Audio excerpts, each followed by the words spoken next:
a bayyana sharuɗa da ƙa'idojin gudanuwa ba ko, to za a zo za a yi ta samun conflict. In ba haka ba kuma za a rabu dutse hannun riga. Najeriya ta arewa da Najeriya ta kudu ba haɗewa ta ba, shine na gaya muku kuskuren farko kenan. America kuwa haɗewa ta yi, kowa ya zo ne ya ce to na ji ana so a haɗu, za a karɓe ni, sai aka ce taho taho taho. Sai Rasha ta tallan jihar Alaska, to wannan jihar tana kusa da ku, kuma ita ce jiha ma mafi girma, ga ta kuma kusa da ku. Yaya kuna son ta ku United States da kuke haɗuwa mu siyar muku da ita?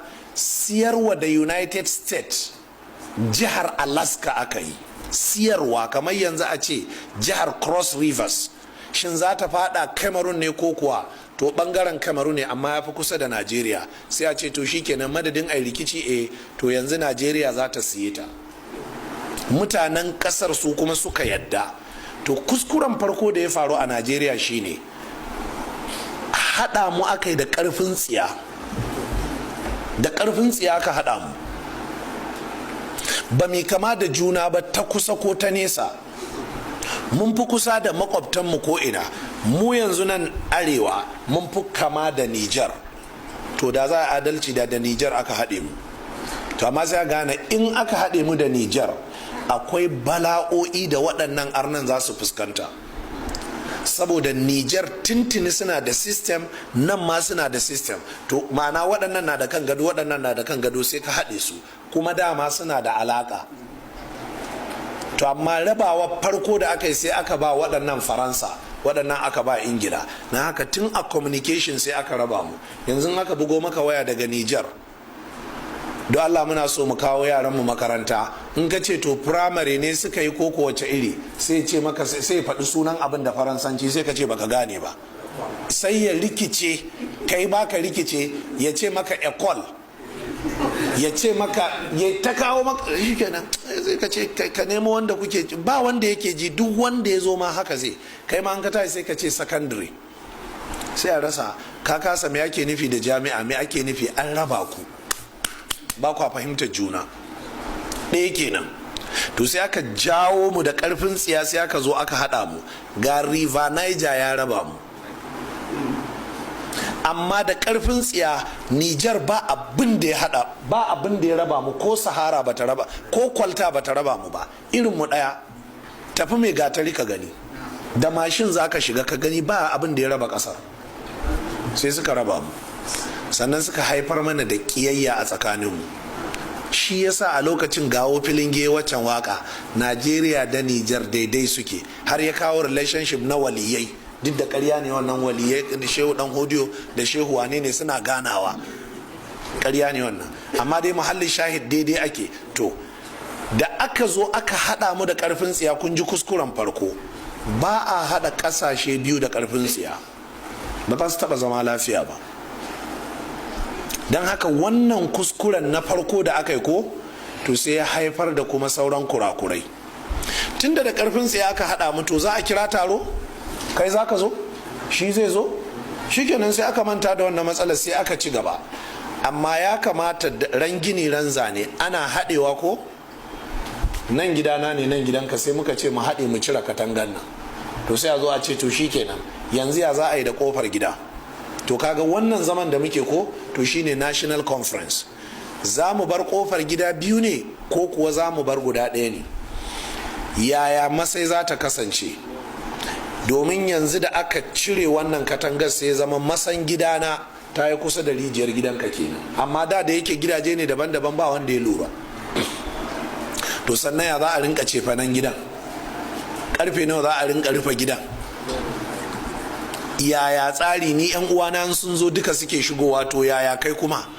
To sai a samar da wata yarjejeniya, to wannan yarjejeniyar sai a ɗauke ta, sai a kai ta majalisar dokoki ta ƙasa, sai ta mai da ita doka, sai a kai wa shugaban ƙasa, sai gazetin, sai sa hannu, to shikenan ta zama abin da ake kira constitution. Haka ake yi, duk ba a yi wannan ba. So da haka dole sai an yi reflecting history, what happened in our history, yaya ne aka zo ga haka. Sannan present constitution na kasar sojoji suka rubuta shi a lokacin da suke mulki, suka rubuta shi. Shine constitution ne na 99. aka ce ai an yi review din shi lokaci kaza. ka je ka duba mutanen da suka yi review din shi, daga cikinsu akwai suwa ne, akwai suwa ne, akwai suwa ne, akwai suwa ne, sai ka ga sun wakilci mutane. sannan aka tashi tafiya constitutional conference din, kamar yadda na ce, ko menene conference, national conference din, za a dubi wakilci. kowa sai ya samu wakilci, ba za a sa siyasa ba. amma yanzu gwamnatin goodluck tana ɗauko oke wane a kaduna ba dan adawa ba ne, to ya zo, saboda ana duba in ya zo zai faɗi abin da dama ake so, kuma ana ganin wannan zai ba shi dama kuɗin da zai samu zai koma ya ƙara ƙarfi, su yake wa aiki. amma ba haka ba, sanda aka zo za a constitution menene wancan conference din, na gaya muku aka ɗauko muhammadu bin usman aka ba da sunan shi, aka duba duk criteria da ake bukata kap muhammadu bin usman ya cika. har aka ɗauko wata shegantaka, sai aka ce amma ba ɗan jihar ba ne,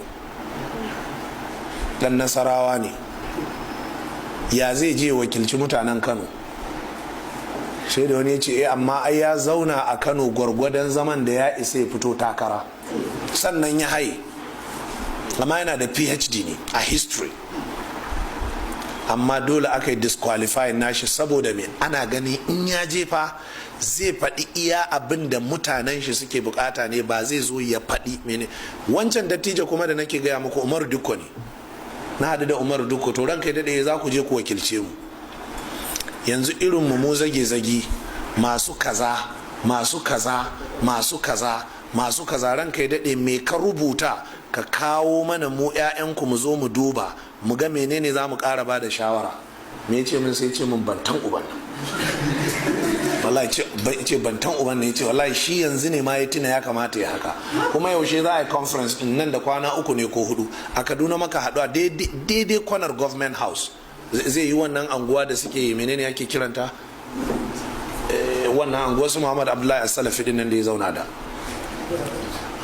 ba tudun wada ba, a yi tudun wada ita ce ba diko, daidai kwanan nan ta ba diko, a nan ne muka haɗu, a nan ne muka tsaya muka yi wannan maganar. shi ya je wakilce mu a Zaria, kaji bai shirya takarda ko kwaya ɗaya ba, zuwa ya zauna kawai irin wa'azin ƙasa. ka san wa'azin ƙasa tafiya za ka yi ka zauna, abinda ka ji wani ya yi sai ka yi linkin daga nan ba paper presentation ba kai Allahu akbar. Allah ya ji kanmu a Najeriya malam, mun yi luzin alƙibla ne gaba ɗaya malam. to malam yake cewa allati i'taqaduha sahihatan, wato su yan shi'a sun yi gini akan wannan mulazama wadda take babbar ƙasa ce ta iyakanmu, wanda rishin amfani da kuɗi iri ɗaya yana mu babba illa a tattalin arzikinmu. Mun yi son haka, amma ba za mu ƙaurace ma sefa yau mu koma naira, saboda ba mu yarda ba ta siyasar Najeriya wanda take amfani da ita a fannin kuɗi. Muna ganta da laihi masu yawa, kuma muna gan amfanin sefa shi ma yanda aka tsara shi yana da abu mai inganci. Tattaunan da za mu yi cikin ECOWAS zai ba mu dama mu san wace irin siyasa ce za mu gudanar domin ta mu amfani. Mu muna cikin sefa, insha Allahu za mu gogormaya don mu sake mata suna, za mu gogormaya don mu yanke alaka kalilan da ta yi saura tsakanin mu da Faransa. Kenan za mu samu kuɗi namu na iyomowa na mu kaɗai, wanda mun yanke komi da komi da Faransa. Kuma za mu shirya tsari don mu ci gaba da tattauna da ƙasashe na ECOWAS wanda ba su da ma'amala da wanda ba su aiki da sefa, insha Allah. To kenan wato kana ganin cewar lokaci ya yi ƙasashen Afirka wuyansu ya isa yanka da za su ce wa ƙasashen yamma ku matsa ku bar mu mai amfani da kuɗin da